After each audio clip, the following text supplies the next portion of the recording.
maître Félix Rode, qui honore Shellshare ce soir, enfin aujourd'hui. Et aujourd'hui, c'est important en tant que jeune citoyen et même pour la population d'être présent. Parce que lorsqu'on regarde le combat qu'a mené Shellshare pour la libération des hommes, aujourd'hui, on ne peut être qu'être fiers de ce travail. Parce qu'aujourd'hui, si nous sommes libres de faire ce que nous voulons, libres d'aller aux urnes, libres d'aller à l'école et libres d'exister en tant qu'être humain, c'est grâce surtout au travail de Victor Shellshare, mais bien sûr, comme je l'ai dit, d'un bastérien qui est méconnu, Léonard Marie Sénécal, qui a beaucoup aidé Victor Shellshare dans cette lutte et qui a malheureusement payé ce prix fort d'être condamné au bagne de Cayenne.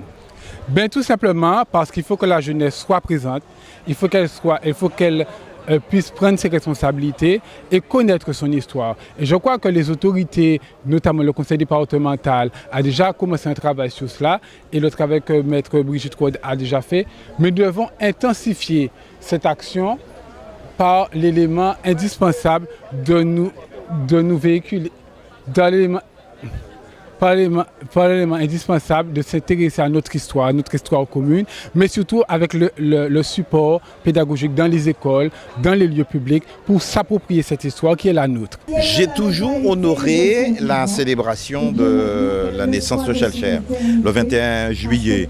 Donc cette édition-là, elle est particulière parce qu'elle correspond avec une actualité parlementaire que je voulais exposer à la demande de Brigitte Rode, qui d'ailleurs a repris avec maestria et talent le travail que faisait son père, le bâtonnier Félix Rode, qui a réactivé la fête Shellshare, qui a réactivé, si j'ose dire, l'arrêté Mervar, le gouverneur Mervar en 1914. Aujourd'hui, quelque part, on doit cela au bâtonnier Félix Rode. Et puis, on a évolué dans nos têtes, il faut le dire.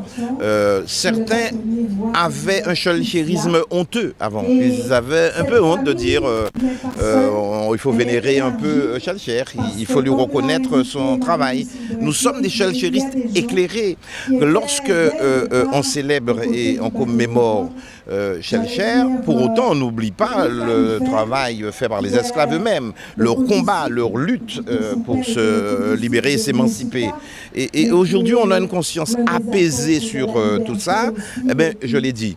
Et puis l'actualité, c'est ce que je viens de faire passer à l'Assemblée nationale en première lecture, c'est d'étendre, si j'ose dire, un peu dans l'affiliation de ce qu'a pu faire Shellshare, de ce qu'ont fait les législateurs qui m'ont précédé, Taubira, de donner une force normative et pénale à cette loi-là pour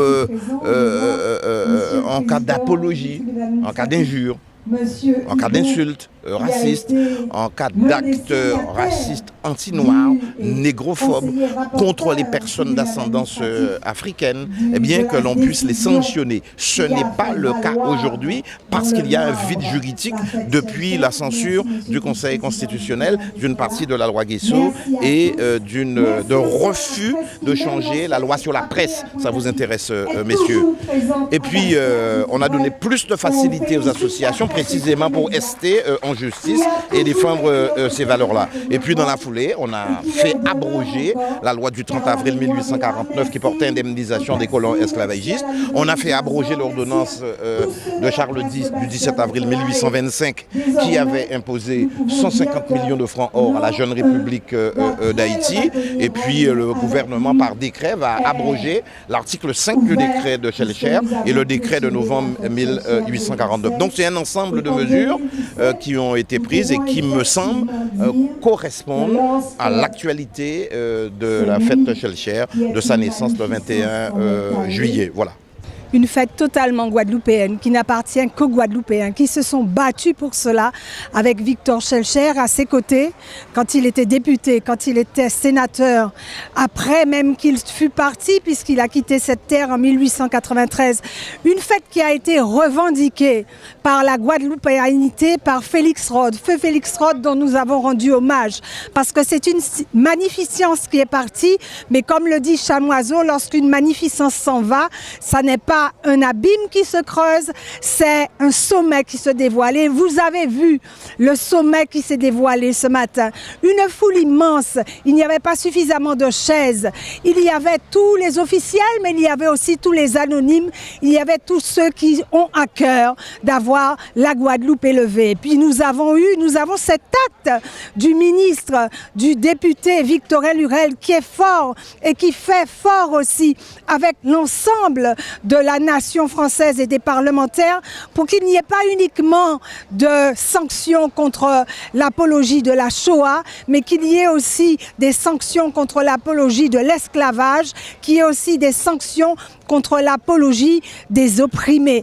Voilà ce qu'il y avait à dire.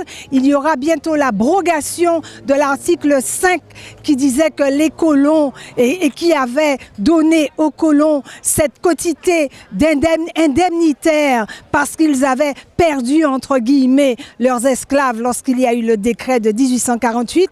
Eh bien, ces actes qui sont des actes forts, qui ne sont pas des actes politiques, mais qui sont des actes au-delà même de la politique politicienne, qui sont des actes d'humanité, eh bien nous voyons que cela prend corps. Et pourquoi? Parce qu'il y a eu aussi des hommes comme Félix Rhodes qui se sont levés, qui se sont battus pour que la règle soit admise, mais qui se sont aussi battus pour que les droits des opprimés soient valus comme ils valent pour les droits des autres. Alors, comme le disait Fanon, là où il y a l'oppresseur, là où il y a l'opprimé, il n'y a pas encore de réalité. Cette réalité, c'est la fraternité. Cette réalité, c'est le respect. Cette réalité, c'est l'humanité. Et c'est aussi ce que nous fêtons chaque 21 juillet pour cette fête Chelcher où les Guadeloupéens, les Marie-Galantais se sont battus et ont perdu la vie pour la liberté.